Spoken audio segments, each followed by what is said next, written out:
세계 4대 고대 문명. 비밀을 간직한 것 같은 거대한 피라미드, 미라가 된 시체, 공포 영화냐고? 고대 이집트 문명이 남긴 흔적이란다. 세계사 하면 유럽을 중심으로 하는 서양을 떠올리고 그것이 가장 오래되고 앞선 역사라고 생각하는 사람이 많아. 그건 지금까지 세계사 공부를 유럽 중심으로 해온 탓이야. 알고 보면 유럽은 다른 지역보다 퍽 늦게 문명이 발달한 곳이란다. 앞으로 살펴볼 4대 고대 문명에 유럽 문명이 포함되지 않는 것만 봐도 알 수 있어. 시야를 넓혀서 지구 전체를 보렴. 예전에는 미처 몰랐던 새로운 사실을 많이 발견하게 될 거야.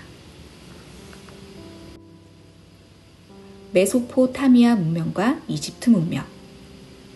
기원전 3000년 무렵 티그리스 강과 유프라테스 강이 흐르는 메소포타미아 일대, 중국의 황허, 지금은 황하라고 알지?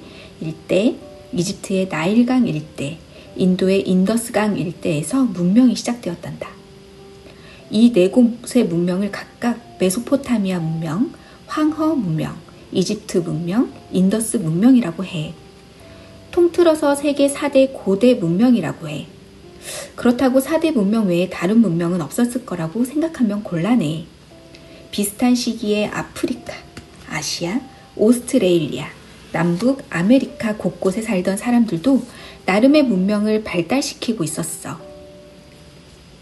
그러니까 4대 고대 문명이란 단지 그 중에서도 규모가 크고 앞선 문명을 일컫는 것이라고 여기렴. 이제 고대 문명에 좀 더 가까이 다가가 보자꾸나. 메소포타미아는 세계에서 가장 먼저 농업이 발달한 곳으로 손꼽혀. 메소포타미아란 그리스어로 두 강 사이라는 뜻이야. 티그리스, 유프라테스 두 강이 흐르는 지역을 말해. 여러 민족, 여러 왕이 번갈아가며 이 지역을 차지했어. 수메르인, 바빌로니아인, 아시리아인이 대표적이란다. 수메르인은 퍽 앞선 문명을 갖고 있었어. 문자를 만들어 쓰고 농업과 관련된 지식과 기술을 발전시켰지. 점성술, 태음력, 산수와 기하학 등이 발달했단다. 수메르인의 문자는 말랑말랑한 진흙 점토판에 갈대로 쓴 거야. 문자 모양이 쐐기를 닮았다 해서 서령 문자라고 해. 훗날 페니키아인들이 이 서령 문자를 좀 더 간단하고 쉽게 고쳐 썼는데 그것이 바로 오늘날 알파벳의 조상이란다. 기억해 두었다가 친구들과 영어 공부할 때 얘기해줘. 티그리스, 유프라테스 두 강 일대에는 도시들이 번창했어. 유프라테스 강 하류에는 바빌론이라는 도시가 있었어. 지금은 폐허가 되어버렸지만 한때 메소포타미아에서 가장 거대한 도시였지. 장사를 하려고 세계 곳곳에서 찾아든 외국인들로 북적였단다.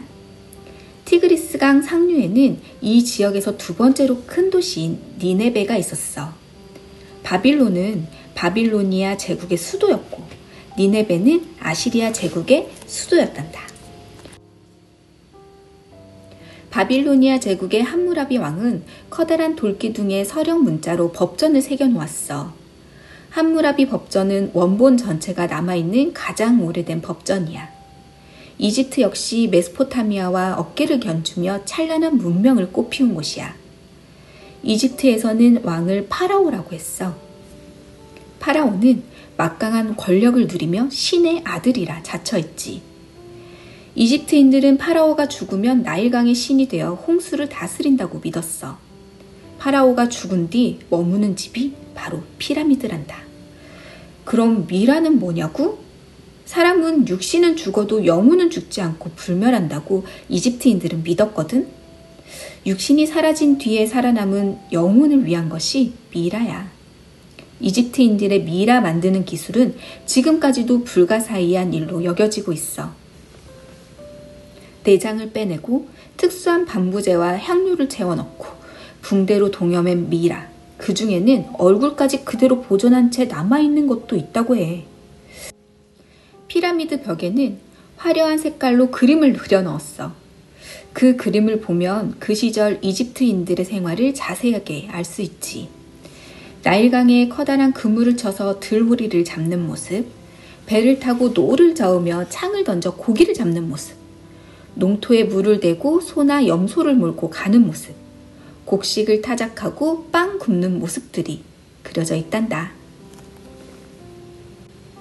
인더스 문명과 황허 문명. 이제 인도로 가보자. 인도의 인더스강 일대에도 문명이 꽃피었어.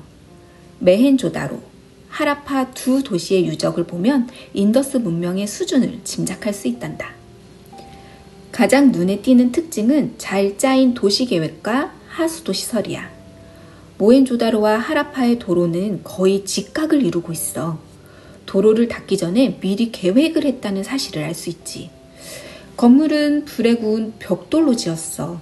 집집마다 마당과 목욕탕이 있고 전용 우물을 둔 집도 많았단다. 쏟아버린 물은 사수도를 통해 흘러나가게 되어 있었어. 하수도에는 벽돌이나 돌로 만든 덮개를 씌우고 맨홀도 두었단다. 인더스인들은 교역에 필요한 도량형을 만들어 썼어. 이들이 사용한 저울을 보면 16과 그 배수 즉 16, 64, 320, 640 같은 숫자를 썼다는 사실을 알 수 있단다. 메소포타미아, 이집트, 인도의 고대 문명이 발달할 무렵 중국 황허 근처에서도 문명이 꽃피었어.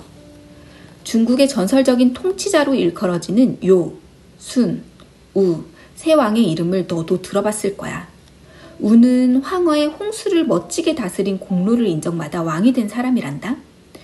그러고 보니 물을 다스리는 관계 치수 사업과 왕 사이에 뭔가 밀접한 관계가 있는 것 같지 않니? 관계 치수는 뛰어난 한두 사람의 힘만으로는 잘할 수 없고 수많은 사람들이 서로 돕고 힘을 합쳐야만 한단다. 관계 치수란 관계, 농업용수 공급, 그리고 치수, 홍수, 가뭄 등의 수자원 관리를 결합한 개념이래. 농업의 생산성을 높이기 위해서 물을 효율적으로 공급하고 관리하는 일련의 수자원 관리 활동을 의미하는 거지. 그래서 큰 강 근처에 통일된 정치 조직이 발달하고 강력한 국가가 생기는 거야. 우두머리인 왕은 막강한 권력을 지닌 절대자가 되고, 우왕이 다스린 나라는 하나라였어. 그런데 하나라는 그저 전설 속의 나라로만 여기는 사람들이 많아. 확실한 유적지가 아직 발견되지 않았기 때문이야. 하나라 다음에 은나라는 하나라 동쪽, 지금의 허난성 안양현 일대에서 일어났어. 상나라라고도 해. 은나라는 청동기와 달력을 만들어 쓰고 고유의 문자를 만들었어. 거북의 등 껍데기나 배 껍질에 혹은 동물뼈에 글자를 새겼다고 해. 그래서 갑골문이라고도 한단다. 바로 중국인이 사용하는 한자의 조상이지. 지금까지 고대 문명을 둘러보았어. 문명마다 다른 특징이 있는가 하면 공통점도 있으니 잘 견주어 보렴. 고대 문명은 하루아침에 생긴 것이 아니라 아주 오랜 시간에 걸쳐 조금씩 변하고 발전한 결과란다. 동시에 현재로 이어지는 인류 역사의 출발이기도 하다는 점 잊지 말고 잘 기억해 두렴. 해솔아, 이제 잘 시간이야. 잘 자. 사랑해.